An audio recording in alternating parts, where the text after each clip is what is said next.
Baiklah, sebelum kita memulai firman Tuhan pada malam hari ini, mari kita satu dalam doa, kita berdoa. Tuhan Yesus, terima kasih banyak atas berkat rahmat-Mu Bapa pada malam hari ini Tuhan. Kami siap mau mendengar firman-Mu Tuhan, kami siap untuk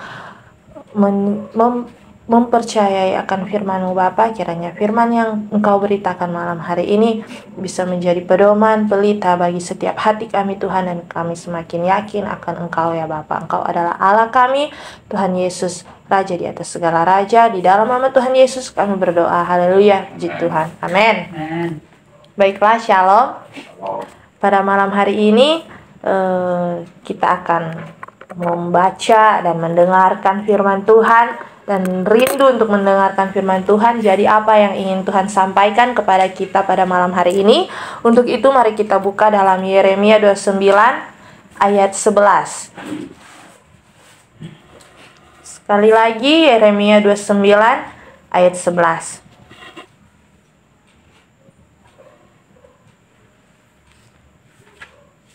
Kita akan membaca secara bersama-sama Yeremia 29 ayat 11. 1, 2, 3. Sebab aku ini mengetahui rancangan-rancangan apa yang ada padaku mengenai kamu, demikianlah firman Tuhan, yaitu rancangan damai sejahtera dan bukan rancangan kecelakaan. Untuk memberikan kepadamu hari depan yang penuh harapan. Baiklah, puji Tuhan, firman Tuhan pada malam hari ini yakni kita sebagai anak Tuhan terkadang selalu mengharapkan, selalu berdoa, selalu meminta, selalu percaya akan semua hal yang baik yang daripada Tuhan, akan semua hal yang terbaik yang daripada Tuhan. Di sini Tuhan bilang, sebab aku ini mengetahui rancangan-rancangan apa yang ada padaku mengenai kamu. Jadi apa yang menjadi kehidupan kita, apa yang menjadi tolak ukur dalam hidup kita, apa yang menjadi planning kita di masa depan, Tuhan tahu. Dan apa yang menjadi yang terbaik buat kita itu Tuhan tahu. Karena Tuhan mengetahui rancangan apa yang ada padaku mengenai kamu, demikianlah firman Tuhan, yaitu rancangan damai sejahtera. Sekali lagi saya tekankan di sini, yakni rancangan damai sejahtera. Karena kalau kita di dalam Tuhan, itu semua selalu adalah hal-hal yang baik yang Tuhan berikan. Walaupun terkadang terdapat dalam masalah, atau terdapat sesuatu yang mungkin tidak sesuai dengan ekspektasi kita, atau sesuatu yang tidak mungkin sesuai dengan hidup kita, atau tidak menyenangkan buat kita. Tetapi percayalah, kalau kita di dalam Tuhan, kalau kita itu adalah anak Tuhan, itu semua itu adalah damai sejahtera. Jadi Tuhan tidak pernah memberikan hal yang buruk dalam hidup kita. Bangsa Israel contohnya, Tuhan memberikan mereka 40 tahun di dalam padang gurun. Sebenarnya itu bukanlah hal seperti terlihat, itu adalah seperti hukuman kepada bangsa Israel. Bayangkan sebenarnya waktu yang mereka tempuh dari Mesir ke tanah Kanaan itu sebenarnya hanya dalam 4 hari atau 4 hari. Tetapi Tuhan lakukan itu selama 40 tahun. Bayangkan dari 4 hari atau 4 bulan menjadi 40 tahun. Bayangkan selama itu. Tapi dalam firman Tuhan, itu bukanlah suatu hukuman. Karena apa? Kita bisa melihat dampak dari bangsa Israel sekarang. Bayangkan bangsa sekecil itu menjadi bangsa yang besar. Mereka kecil, tetapi dampak mereka untuk dunia. Bayangkan semua kehebatan dunia, keunggulan dunia, semua penemuan itu berasal dari mereka. Karena apa? Tuhan tahu rancangan yang terbaik dalam hidup kita. Karena Tuhan memberikan memberikan padang gurun kepada mereka untuk mengasah, untuk melatih mereka untuk menjadi manusia-manusia yang kuat, manusia-manusia yang hebat. Jadi itulah yang menjadi rancangan Tuhan. Karena kita tidak pernah mengerti dan tak akan pernah mengerti kalau misalnya apa yang terjadi dalam hidup kita, kecuali kalau kita hidup di dalam Tuhan, kalau kita hidup bersama Tuhan, kita pasti akan tahu endingnya akan kemana, akhirnya akan kemana. Jadi jangan pernah mengeluh, jangan pernah berkeluh kesah, jangan pernah bersungut-sungut jika hidup kita ini dalam pergolakan atau dalam masalah atau dalam ujian, karena kita akan melihat endingnya seperti apa. Dan Tuhan bilang gini, dan bukan rancangan kecelakaan. Di sini Tuhan tekankan lagi, bukan rencana kecelakaan, untuk memberikan kepadamu hari depan yang penuh harapan. Jadi bagaimana itu hari depan yang penuh harapan? Yaitu kita tahu kalau esok atau lusa atau tahun depan, minggu depan, itu kita selalu akan baik-baik saja di dalam Tuhan. Itu kita akan selalu terpacu untuk hidup dalam Tuhan. Nah, jadi bagaimana ingin saya sampaikan pada malam hari ini, yakni bagaimana kita mau meminta apa yang menjadi keinginan kita, apa yang menjadi rancangan kita, apa yang menjadi planning kita. Kita mau meminta bagaimana caranya kita meminta kepada Tuhan, sehingga apa yang menjadi kita cita-citakan, apa yang menjadi kita impikan, itu bisa terwujud melalui Tuhan, bukan hal yang lain. Amen. Bukan hal yang secara instan, tetapi yang memang betul-betul berasal daripada Tuhan. Baiklah, mari kita buka dalam Matius 7 ayat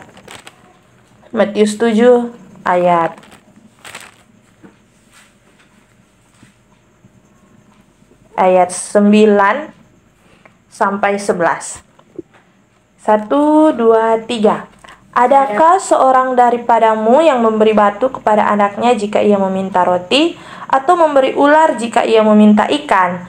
Jadi jika kamu yang jahat tahu memberi pemberian yang baik kepada anak-anakmu, apalagi Bapamu yang di sorga, ia akan memberikan yang baik kepada mereka yang meminta kepadanya. Jadi Tuhan tahu, masa kita meminta roti Tuhan mau kasih ular? Nah, tidak mungkin toh. Tapi di sini Tuhan bilang, adakah seorang daripadamu yang memberi batu kepada anaknya yang meminta roti? Jadi hal yang pertama yang harus kita lakukan dalam hidup kita itu adalah menjadi anaknya dulu. Bagaimana kita menjadi anaknya dulu? Di sini Tuhan bilang kan di ayat 11, jadi jika kamu yang jahat tahu memberi pemberian yang baik kepada anak-anakmu, apalagi Bapamu yang di sorga, ia akan memberikan yang baik kepada mereka yang meminta kepadanya. Jadi kalau kita mau meminta kepada orang tua kita, pasti walaupun segala upaya dan usaha pasti akan diberikan, asalkan kita adalah apa? Anaknya. Kalau kita bukan anaknya, bagaimana? Apakah akan berusaha untuk memberikannya? Jadi tidak. Jadi kita harus menjadi anaknya dulu. Kita tahu karena semua manusia di dalam dunia ini itu adalah anaknya. Tetapi bagaimana kita betul-betul menjadi anaknya? Yakni mari kita buka di dalam Yohanes 15. Yohanes 15.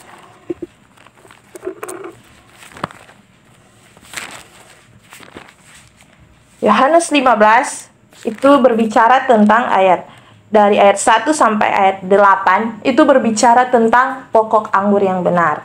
Jadi di sini Tuhan memberikan perumpamaan kepada kita bagaimana kita hidup.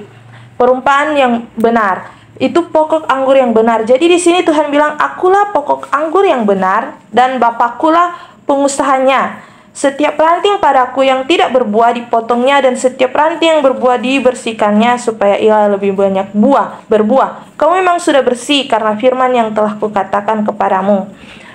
Jadi poinnya yang ada di sini yaitu di ayat 4. Tinggallah di dalam aku dan aku di dalam kamu, sama seperti ranting tidak dapat berbuah dari dirinya sendiri kalau ia tidak tinggal pada pokok anggur. Demikian juga kamu tidak berbuah jikalau kamu tidak tinggal di dalam aku.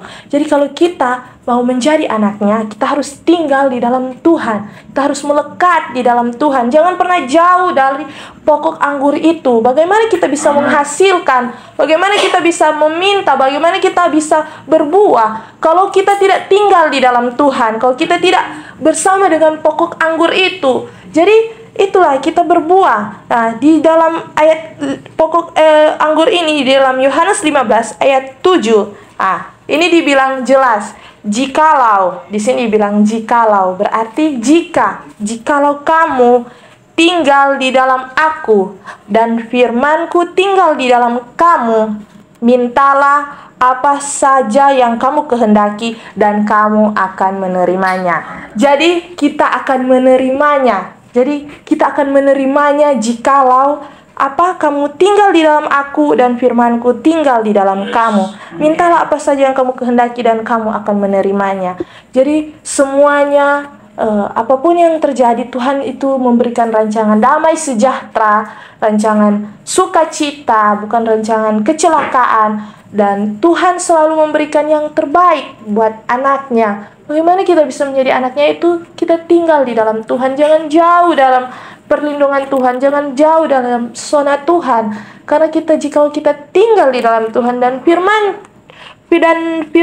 tinggal di dalam kamu, firman itu apa? Apapun yang menjadi firman Tuhan itu kita lakukan, kita hidupkan dalam hidup kita. Maka mintalah apa saja yang kamu kehendaki dan kamu akan menerimanya. Jadi mintalah apa saja yang kamu kehendaki dan kamu akan menerimanya.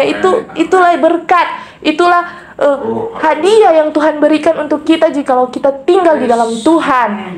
Dalam hal inilah Bapakku dipermuliakannya itu jika kamu berbuah banyak, dan demikian kamu adalah murid-muridku.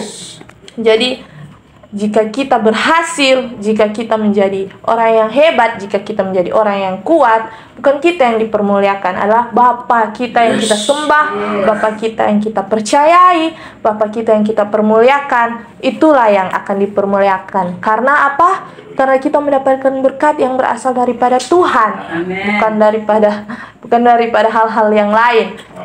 Berkat yang benar-benar berasal daripada Tuhan. Jadi yang kita lakukan adalah, yaitu pertama meminta, kedua menjadi anaknya Tuhan, ketiga yang paling penting adalah hidup di dalam Tuhan. Amen. Karena setiap orang yang percaya kalau tidak hidup di dalam Tuhan, maka sia-sialah kepercayaannya. Iman tanpa perbuatan adalah hakikatnya mati. Jadi kalau kita beriman tapi kita tidak melakukan, sia-sialah, mati. Jadi kita harus melakukan, harus hidup di dalam Tuhan. Demikianlah firman Tuhan pada malam hari ini, kiranya dapat memberkati kita semua. Mari kita berdoa. Ya Tuhan, terima kasih banyak Bapa atas berkat dan rahmat-Mu Tuhan Yesus.